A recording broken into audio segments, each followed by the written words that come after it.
NGT norms ಏನಿದೆ. ಆಮೇಲೆ ನಾನು ಇವ್ರಿಗೆ ಎಕ್ಸ್ಪೆಷಲಿ ಮಂಗಳೂರವ್ರಿಗೆ ನಾನು ರಿಕ್ವೆಸ್ಟ್ ಮಾಡೋದು, ವಿಲ್ ಜಾಯಿನ್ ಇವತ್ತು ಬೇಕಾದ್ರೆ ಹೋಗೋದ್ರೊಳಗಡೆ ಇವತ್ತಾದರೆ ಇವತ್ತೇ ಬೇಕಾದ್ರೆ ಒಂದು ಅರ್ಧ ಗಂಟೆ ನಾನು ಸ್ಪೇರ್, ಕ್ಯಾಬಿನೆಟ್ ಇಲ್ಲ ಅಂದರೆ ನಾನು ಸ್ಪೇರ್ ಮಾಡೋಕ್ಕೆ ರೆಡಿ ಇದ್ದೆ. ಅವ್ರ ಬಗ್ಗೆ ಭಾಳ ನಾವು ಇದ್ರ ಬಗ್ಗೆ ದೊಡ್ಡ ಚರ್ಚೆ ಮಾಡೋಕೆ, ಇಲ್ಲಾಂದರೆ ಪಾಪ ಅವ್ರ ಬದುಕಿಗೆ ಭಾಳ ಕಷ್ಟ ಆಗ್ತದೆ, ಮನೆಗಳು ಕಟ್ಕೊಳ್ಳೋಕ್ಕೆ ಕಷ್ಟ ಆಗ್ತದೆ. ಈ ಕೇರಳ ಏನಿದೆ ಪರಿಸ್ಥಿತಿ, Kerala is been exempted for ಅವ್ರ ಸ್ಟೇಟ್ ಅವರೆಲ್ಲ ಪರ್ಮಿಷನ್ ತಗೊಬಿಟ್ಟವ್ರೆ, NGT ಗೌರ್ಮೆಂಟು ಸೆಂಟ್ರಲ್ ಗೌರ್ಮೆಂಟು ಗೋವರೆಲ್ಲ ತಗೊಬಿಟ್ಟವ್ರೆ. But we are suffering out of it. We have 360 kilometre of ಇದು ನಮ್ಮ ಸಮುದ್ರ ಇದೆ, ಅದನ್ನ ನಾವು ಎನ್ಕ್ಯಾಶ್ ಮಾಡ್ಕೊಳಕ್ ಹೋಗ್ತಾ ಇಲ್ಲ ಸರ್. CRZ ದೊಡ್ಡ ಸಮಸ್ಯೆ sir. CRZ that is what ನಾನು ನಮ್ಮ HK ಪಾಟೀಲ್ ಹೇಳಿದ್ದೀನಿ. ಯಾಕೆಂದ್ರೆ ಅವರು ಇರಬೇಕು ಅನ್ನೋ ದೃಷ್ಟಿಯಿಂದ ನಾನು ಅವ್ರು ಕೇಳಿದೆ ಒಂದಿನ. ಬೇಕಾದ್ರೆ ನಾಳೆನೋ ನಾಳಿದ್ದನ್ನ ವಿಲ್ ಜಾಯಿನ್ ಎಲ್ಲ ಕೂತ್ಕೊಂಡು. ತಮಗೂ ಕೂಡ ಇದು CRZ ನಾನು ಅದಕ್ಕೆ ಹೇಳಿದ್ದೀನಿ, ಅದನ್ನ CRZ ಅದನ್ನ ಓವರ್ಕಮ್ ಮಾಡ್ಬೇಕಾದ್ರೆ ಏನು ಅನ್ನೋದು ಕೂಡ ನಾನು ಕೆಲವು ಡೆಪ್ಟಿ ಕಮಿಷನರ್ಸ್ ಆಫೀಸರ್ ಡಿಸ್ಕಸ್ ಮಾಡಿದ್ದೀನಿ.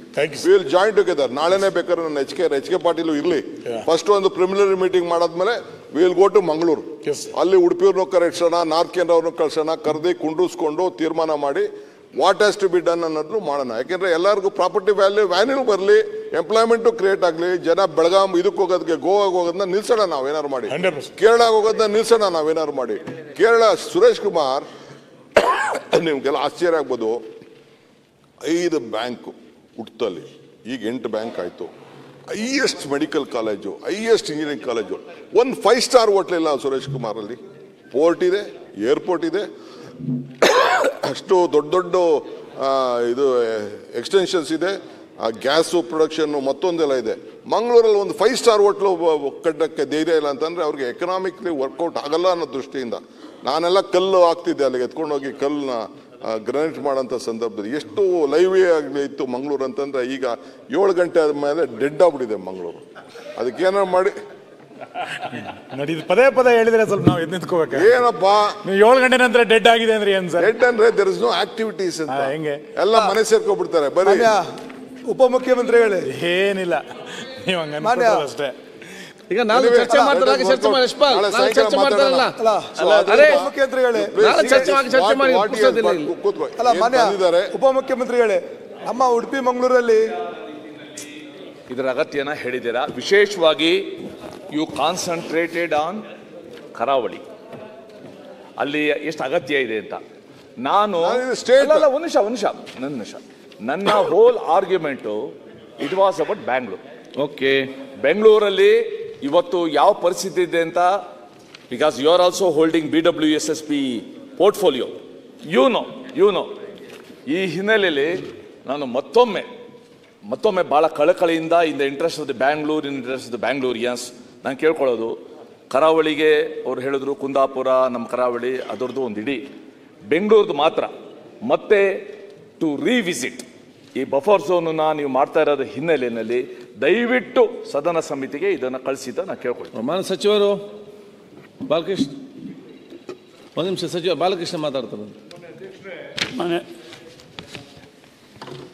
ಈಗ ನಿಮಿಷ ಬಫರ್ ಝೋನ್ ಬಗ್ಗೆ ಈಗಾಗಲೇ ಚರ್ಚೆ ನಡೀತಾ ಇದೆ. ಸುರೇಶ್ ಕುಮಾರ್ ಅವರ ಹೇಳಿಕೆಯನ್ನು ನಾನು ಈ ಸಂದರ್ಭದಲ್ಲಿ ಸ್ವಾಗತಿಸ್ತೀನಿ. ಬೆಂಗಳೂರು ವಿಚಾರದಲ್ಲಿ ಬಫರ್ ಝೋನು ನಮ್ಮ ಉಪಮುಖ್ಯಮಂತ್ರಿಗಳು ಹೇಳ್ದಂಗೆ ಸರ್ಕಾರದ ಉದ್ದೇಶಕ್ಕೆ ಉಪಯೋಗಿಸ್ಕೊಡೋದ್ರಲ್ಲಿ ತಪ್ಪಿಲ್ಲ, ಅದನ್ನು ಸರ್ಕಾರದ ಉದ್ದೇಶಕ್ಕೆ ಉಪಯೋಗಿಸ್ಕೊಳ್ಳೋಕೆ ಅವಕಾಶ ಮಾಡಿಕೊಡಿ. ಆದರೆ ಈಗಾಗಲೇ ಎಲ್ಲ ಕಡೆ ಒತ್ತುವರಿ ಆಗಿದೆ. ಬಫರ್ ಝೋನನ್ನು ಸಾಕಷ್ಟು ಜನ ಎಲ್ಲ ಒತ್ತುವರಿ ಬೆಂಗಳೂರು ನಗರ ಪ್ರದೇಶಗಳಲ್ಲಿ ಮಾಡ್ಕೊಂಡಿದ್ದಾರೆ.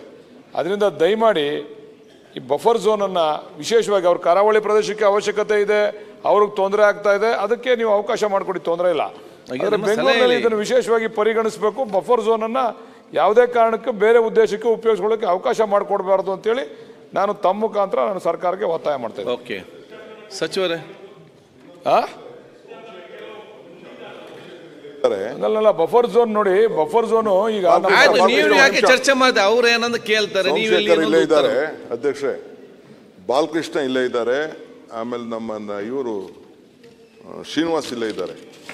ತಿಪ್ಕೊಂಡಹಳ್ಳಿದು ಅಂದ್ಬಿಟ್ಟು ಹೆಸರುಘಟ್ಟದಿಂದ ಇವ್ರಿಗೆಲ್ಲ ಗೊತ್ತಿದೆ, ಅದನ್ನ ಮಾಡಬೇಕು ಅಂತ. ಕ್ಯಾಚ್ಮೆಂಟ್ ಏರಿಯಾ ಅಂತ 100 ಮೀಟ್ರು 200 ಮೀಟ್ರ್ ಅರ್ಧ ಕಿಲೋಮೀಟರ್ ಎಲ್ಲ ಶೆಡ್ಗಳು ಕಟ್ಬಿಟ್ಟಿದ್ದಾರೆ. ಒಬ್ರು ಟ್ಯಾಕ್ಸ್ ಕಟ್ತಾ ಇಲ್ಲ, ಎಲ್ಲ ಕಂಪ್ಲೀಟ್. ಎಲ್ಲಿಂದ?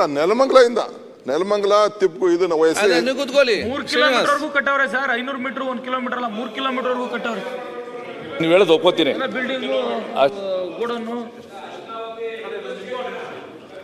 ತಿಪ್ಪೋನಹಳ್ಳಿ ಬಗ್ಗೆ ಹೇಳಿದ್ರು. ಒಂದು ನಿಮಿಷ ಸುರೇಶ್, ಒಂದು ನಿಮಿಷ ಇದ್ದಾಗ ನೀವು ಇದ್ದಾಗ ಆಗಿದ್ದು ತಿಪ್ಪೋನಹಳ್ಳಿನಲ್ಲಿ ಹಿಂದೆ, if my memory serves me right, 91-92ನಲ್ಲಿ DLF ಫೌಂಡೇಶನ್ಗೆ ಅಲ್ಲಿ ಜಾಗ ಕೊಟ್ಟಿದ್ರು.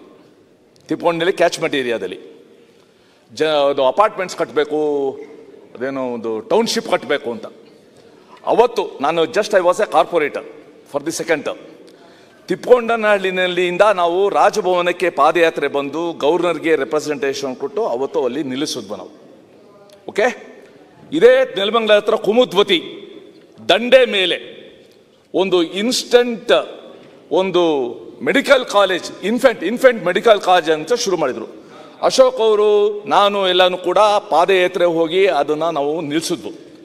ನಮ್ದೇನೋ ಒಂದು ಭಾವನೆ ಇತ್ತು, ಮತ್ತೆ ಕುಮುದ್ವತಿ ಲೈವ್ ನದಿ ಆಗುತ್ತೆ, ತಿಪ್ಪೋನಹಳ್ಳಿ ತುಂಬುತ್ತೆ, ನೀವು ಬೇರೆ ಆಸೆ ಕೊಟ್ಟು ತೋರಿಸ್ಬಿಟ್ಟಿದ್ದೀರಾ, ಎತ್ತಿನೊಳ್ಳೆ ನೀರನ್ನ 1.5 TMC ನೀರು ಕೊಡ್ತೀರಾ, ಎಲ್ಲನೂ ಹೇಳಿದ್ದೀರಾ. ಸೊ ಈ ದೃಷ್ಟಿಯಿಂದ ನಾವು ಬೆಂಗಳೂರಿನ ಹವಾಗುಣ ದೃಷ್ಟಿಯಿಂದನೂ ಕೂಡ, ಪರಿಸರ ದೃಷ್ಟಿಯಿಂದನೂ ಕೂಡ we should maintain our water bodies. ಮತ್ತು ಬೆಂಗಳೂರಿನ ಜನ ಇಷ್ಟಪಡ್ತಾರೆ ಬೇಕು ಅಂತ.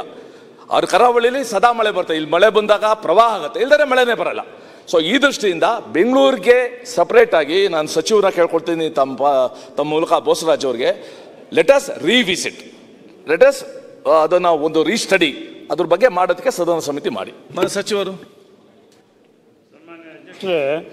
ಈ ಬಫರ್, ಈ ತಿದ್ದುಪಡಿ ಮಾಡೋದ್ರ ಮುಖಾಂತರ ಈಗಾಗಲೇ ಉಪಮುಖ್ಯಮಂತ್ರಿ ಹೇಳಿದಂತೆ ಈ ಬಫರ್ ಝೋನ್ ಏರಿಯಾದಲ್ಲಿ ನಮಗೆ ಉಪಯೋಗ ಆಗ್ತಕ್ಕಂಥ ಓನ್ಲಿ ಪಬ್ಲಿಕ್ ಯುಟಿಲಿಟಿಗೆ, ಪ್ರೈವೇಟ್ನವ್ರಿಗೆ ಯಾರಿಗೂ ಇದಕ್ಕೆ ಅವಕಾಶ ಇಲ್ಲ. ಸಾರ್ವಜನಿಕ ಮೂಲಭೂತ ಸೌಕರ್ಯಗಳಾದ ರಸ್ತೆ, ಸೇತುವೆ, ನೀರು ಸರಬರಾಜು, ಪೈಪ್ಲೈನು, ವಿದ್ಯುತ್ ಕಂಬಗಳು ನಿರ್ಮಿಸಲು ಜಾಕ್ವೆಲ್ಲು, ಪಂಪ್ ಹೌಸು, UGD ಲೈನು, ತ್ಯಾಜ್ಯ ನೀರು ಘಟಕ, ಪೆಟ್ವೆಲ್ಲು, ಅಕ್ವಿಡೇಟ್, ಈ ರೀತಿಯಾದಂಥ ಸರ್ಕಾರ ಗೌರ್ಮೆಂಟ್ಗೆ ಬೇಕಾಗಿರ್ತಕ್ಕಂಥ ಮಾತ್ರ ಯುಟಿಲೈಸ್ ಮಾಡಲಿಕ್ಕೆ. ಇದು ನಾವು ಏನು ಕೆರೆಯ ಅಂಗಳಲ್ಲಿ ನಾವೇನು ಕಡಿಮೆ ಮಾಡ್ತಾಯಿಲ್ಲ. ಕೆರೆ ಹೊರಭಾಗಲಿಂದ ಇರ್ತಕ್ಕಂಥದ್ದು ಈ 30 ಮೀಟರ್ ಇರ್ಬೋದು, 24 ಮೀಟರ್ ಇರ್ಬೋದು, 6 ಮೀಟರ್ ಇರ್ಬೋದು. ನಾವು ಕೆರೆಯಲ್ಲಿ ನೀರು ಸಂಗ್ರಹಣೆ ಮಾಡ್ತಕ್ಕಂಥ ಕೆಪಾಸಿಟಿ ನಾವೇನೋ ಕಡಿಮೆ ಮಾಡ್ತಾಯಿಲ್ಲ. ಇದರಲ್ಲಿ ಈಗ ಶ್ರೀಮಾನ್ ಸುರೇಶ್ ಕುಮಾರ್ ಅವರು ಹೇಳಿದಂತೆ ಬ್ಯಾಂಗ್ಳೂರು ವಿಷಯದ ಬಗ್ಗೆ ಬಂದಾಗ 178 ಕೆರೆ ಮಾತ್ರ ನಮ್ಮ ಲೆಕ್ಕದಲ್ಲಿ ಇದ್ದಿದ್ದು. ಉಳಿದಂಥ ಟೋಟಲ್ ಈಗ ರಾಜ್ಯದಲ್ಲಿ ಕೆರೆ ಪ್ರಾಧಿಕಾರದಲ್ಲಿ ಬರ್ತಕ್ಕಂಥದ್ದು 41,849 ಕೆರೆ. ಇದರಲ್ಲಿ 5 ಎಕರೆಕನ್ನ ಒಳಗಿದ್ದದ್ದು 5,533 ಕೆರೆಗಳು, 10 ಎಕರೆಕನ್ನ ಒಳಗಿದ್ದದ್ದು 77,676, 25 ಎಕರೆ ಇದ್ದದ್ದು 8,881, 50 ಎಕರೆ ಅದು 9,718, 100 ಎಕರೆ ಇರೋದು 6,950. ಇಷ್ಟು ಇರುವಾಗ 178 ಕೆರೆ ಬಗ್ಗೆ ತಾವು ಮಾತಾಡ್ತಾರೆ. ಬಟ್ ಉಳಿದಂಥ ಎಲ್ಲ ಪ್ರದೇಶಗಳಲ್ಲಿ ಅಲ್ಲಿರುವಂಥ ಪರಿಸ್ಥಿತಿ ಮೇಲೆ ಅಲ್ಲಿ ಜನರ ಜೊತೆಯಲ್ಲಿ ಮಾತನಾಡಿದಾಗ, ಅಲ್ಲಿ ಜನಪದಗಳ ಜೊತೆಯಲ್ಲಿ ಮಾತನಾಡಿದಾಗ ಅವ್ರು ಹೇಳಿರ್ತಕ್ಕಂಥ ರೀತಿಯಲ್ಲಿ ನಾವು ಬಫರ್ ಝೋನ್ ಫಿಕ್ಸ್ ಮಾಡ್ತಕ್ಕಂಥದ್ದು ಪ್ರಯತ್ನ ಮಾಡಿದ್ವಿ. ಈ ಇಲ್ಲಾದರೂ ಬ್ಯಾಂಗ್ಳೂರಿನಲ್ಲಿ 128 ಕೆರೆಗಳಲ್ಲಿ ಸುಮಾರು 40-50 ಕೆರೆಗಳಿಗೆ 24 ಮೀಟ್ರ್ ಉಳಿತಾ ಇದೆ. 30 ಮೀಟ್ರಲ್ಲಿಂದ 6 ಮೀಟ್ರ್ ಮಾತ್ರ ಕಡಿಮೆ ಆಗಿ 24 ಮೀಟ್ರ್ ಉಳಿತದೆ. ನೀವು ಅನೇಕ ಜಾಗಗಳಲ್ಲಿ ಈಗಾಗಲೇ ಅವ್ರು ಹೇಳಿದಂಗೆ ಸಾಂಕೇಟದಲ್ಲಿ ಎಲ್ಲಿ 30 ಮೀಟ್ರ್ ಇದೆ ಸರ್. ಈಗ ನಾವು ಅನೇಕ ಕೆರೆಗಳು ಸಿಟಿಯಲ್ಲಿ ಸಹಿತ ನೋಡಿದ್ವಿ, ಎಲ್ಲೂ 30 ಮೀಟ್ರ್ ಇವತ್ತು 100 ಫೀಟು ಎಲ್ಲೂ ಉಳಿದಿಲ್ಲ ಔಟ್ಸೈಡ್ ಬಫರ್ ಝೋನು. ಸೊ ಈ ರೀತಿಯಾಗಿ ಇರ್ತಕ್ಕಂಥ ಪರಿಸ್ಥಿತಿಯಲ್ಲಿ ಇಡೀ ರಾಜ್ಯದನ್ನು ನಾವು ದೃಷ್ಟಿಯಲ್ಲಿ ಇಟ್ಕೊಂಡು ಅನೇಕ ಜನಪ್ರತಿನಿಧಿಗಳು ಹೇಳಿರ್ತಕ್ಕಂಥ ರೀತಿಯಲ್ಲಿ ಆ ಪರಿಸ್ಥಿತಿ ಸುಧಾರಿಸಲಿಕ್ಕೆ ನಾವು ತಿದ್ದುಪಡಿ ನಾವು ತಂದಿದ್ದೀವಿ.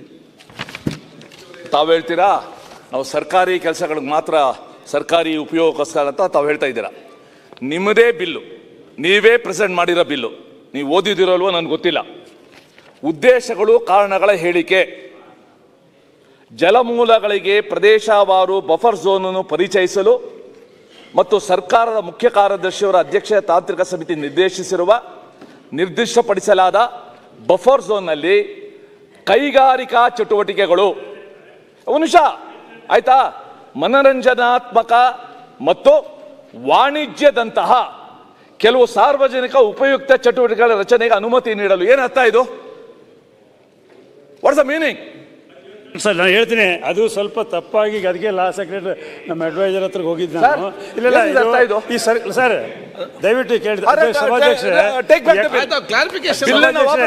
ಇಲ್ಲಿ ಕ್ಲಿಯರ್ ಆಗಿದೆ. ನಾನಿದ್ರೆ ಆ ಕಾಪೀಸ್ ಹೋಗಿಲ್ಲ, ಸೆಕೆಂಡ್ ಕಾಪಿ ಅವ್ರು ಬಂದ ಬೆಳಗ್ಗೆ ನೋಡಿ ಕ್ಲಾರಿಫಿಕೇಶನ್ ಈಗ ಎಕ್ಸೆಪ್ಟ್ ಅಂತ ಇದೆ, ಅದು ಹಾಕ್ಲಿಲ್ಲ ಅವರು. ಆ ಕಾಪಿ ಸೆಕೆಂಡ್ ಕಾಪಿ ಬಂದಿಲ್ಲ, ನಾನು ನೋಡಿದ ನಂತರ ನೀನು ವೆರಿಫೈ ಮಾಡಿ ಅದನ್ನು ತಿದ್ದುಪಡಿ ಮಾಡಿದ್ವಿ. ಎಕ್ಸೆಪ್ಟ್ ಮಾಡಿ ಮಾಡು.